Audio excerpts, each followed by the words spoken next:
What's going on, guys? Pegasus from the Wise Guys here. Make sure you go to inkgaming.com and use our coupon code TheWiseGuys TCG10 to get a discount. What's going on, guys? It's Greg Farley from the Wise Guys, aka Pegasus. Haven't done one of these videos in a while. Done a lot of deck profiles. You guys saw me doing deck profiles down in Tulsa. Shout out to all those guys. Had a good time. Scrubbed out myself with Sky Striker, but yeah, it shoot me in the face if I ever play Sky Striker again, by the way.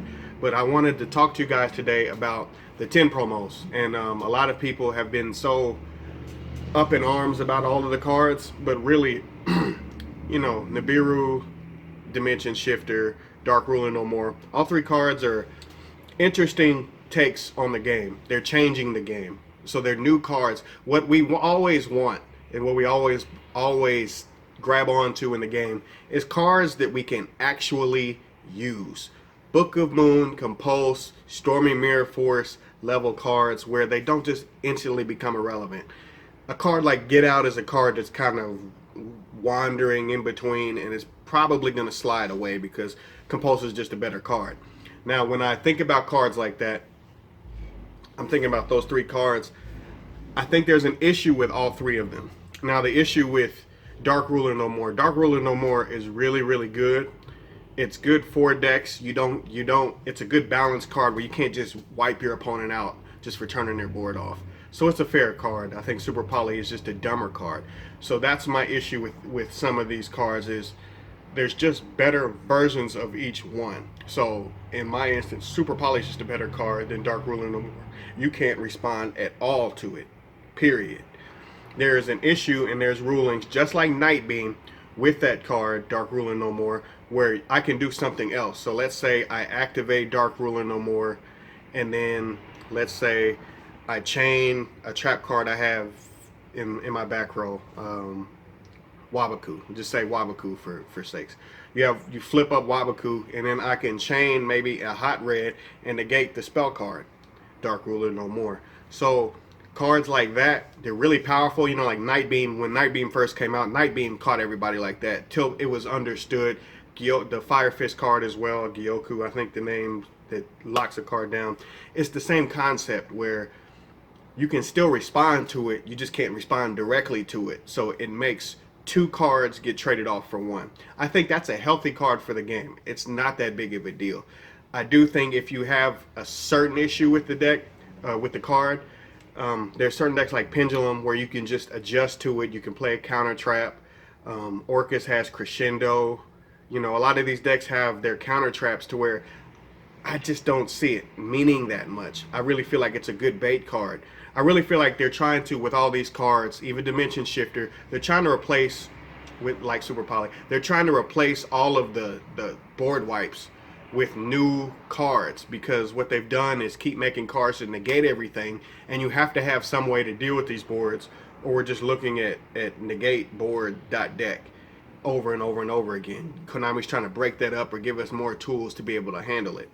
Now, when we battle and combat all of them, that's the way that you handle Dark Ruler No More. I think with Nibiru is, I really feel like it's the one, and I'm going to sound wild when I say this, it's the one that's going to die off the quickest because it has the most hype. But a lot of the times when a card has the most hype, you're going to see it a lot immediately. So it makes me think about Magical Musketeers when it first came out. Now it's a good rogue deck, so I'm not disrespecting the deck. But when it first came out, it had so much hoopla behind it that it really didn't live up to anything because it just wasn't even close. You know, you stopped the normal summon, it was over. You know, it was done, period. Now Musketeer Max has brought them back. But so I say all that to say this. With Nibiru, you just have an issue where there's too many ways that I can deck build around it, and then keep right on rolling with what I'm doing. That's just how easy it is. It's not that difficult to do. It took me probably a day, and I already had every answer for every deck that I play anyway. I think that's why they brought out Apollo Usa first. Triff just talked about this in a video, so if you want to tune out on me saying this and go watch one of his videos where he's talking about pendulums and all this stuff, he'll show you. I'm just talking about it. But Apollo Usa answers it too easy. Jackal, I play Pendulum, I answer it too easy. You can put in an Apex Avian if you play Magician, you know, if you want to copy Jeremy Mitchell.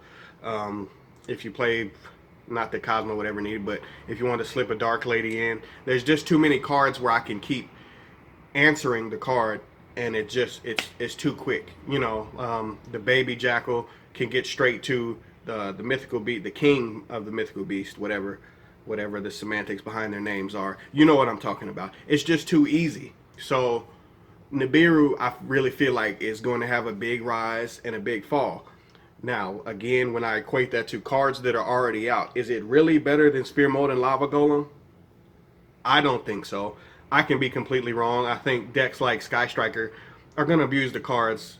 I think at least two of the cards, like Dark Ruler and Nibiru, they're going to abuse them the most. I feel like the card is max C-ish, to where I feel like people are going to attempt to use it like it's max C to control the game state. If you play a control deck, you're going to try to viciously take control of the game, which Nibiru can do. I think you may see it in people's main decks. I expect it in the side, but if you see it in people's main decks, I just play around it anyway. It will add a little bit of pressure where a person can have Nibiru and a hand trap, like let's say a Veiler. But a deck like Pendulum, like I play Pendulum doesn't care. It'll just keep going. So I'll negate the Nibiru, you'll Veiler the Electromite. I'll probably already have a Dark Worm. I'm ready to roll. That's just how some of these decks are going to do. Thunder Dragon, you know, Crusadia is going to play Azathoth. You know, there's Azathoth combos in these combo decks.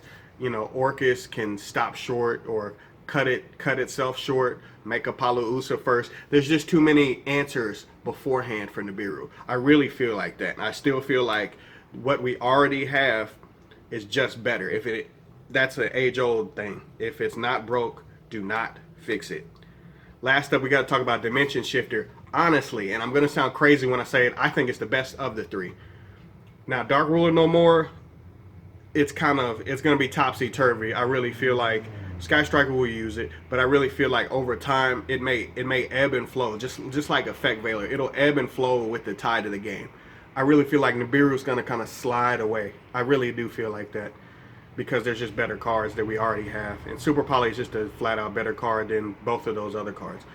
But Dimension Shifter kind of changes the game, because it's going to help bad decks be able to catch up. So let's say Grandmaster. You just saw what Grandmaster did. It got second place. We didn't cover it, you know, because it was, you know, it is what it is. And YCS Portland was like 800 people. So it was a cool little turnout, but I just had too much stuff going on, and we covered the Tulsa Regional instead. But I really feel like there's a lot of bad decks that are going to be able to use Dimension Shifter, and there's a lot of good decks that are going to be able to use Dimension Shifter. And I really feel like, think of a deck like Grandmaster, like I said, Thunder Dragon. There's a few decks where they can use the card and turn it to their advantage. But what my thought process is, it can completely, I like Marincess. I'm just using an example. I like Marincess. It can turn off my whole turn. So it's like a Lancia for more decks. In my opinion, Dimension Shifter is actually the best of the three, which makes no sense when you read all three of them. You instantly reacted to Nibiru and Dark Ruler, but actually they're going to kind of ebb and flow. I feel like Nibiru is going to go down. I feel like Dark Ruler is going to stay here, and I feel like Dimension Shifter is going to go up, because eventually, just besides the decks that we already have, something is going to break that card, and it's dark, and it's a hand trap, and you can pitch it, and it's just like another Lancia. That's going to be the card that's the most relevant. This is just my opinion, my thought process behind the three cards. Let me know down in the comments what you think will be the best of the three. If you disagree, call me a moron down in the comments and tell me why I'm a moron. And make sure you interact with the video. Appreciate you guys tuning in. We got more deck profiles, more stuff. I'm going to try to go to Omaha. I know I'll be at Lenexa. We will be announcing in Lenexa. That will be September 7th. Tune in at 10 a.m. Central Time. Actually, a little bit before that. It'll be hosted by Kenobi, and I think a new member of the Wise Guys that just joined the team. I'll actually be playing. I'm trying to play more and chase those Worlds points. You know, I haven't played in so many years. Usually what I do is get my invite, and then I'm done for the year because I have to run the team. But I'm going to try to play some more this year, and I'm going to try to encourage more of my team and more of my friends to travel. If you can do anything in this game, is travel, because that's the best part about Yu-Gi-Oh! Is seeing your friends when you go to these events. I appreciate you guys tuning in. This is Greg Farley from the Wise Guys, aka Pegasus. I'm signing out. YG baby.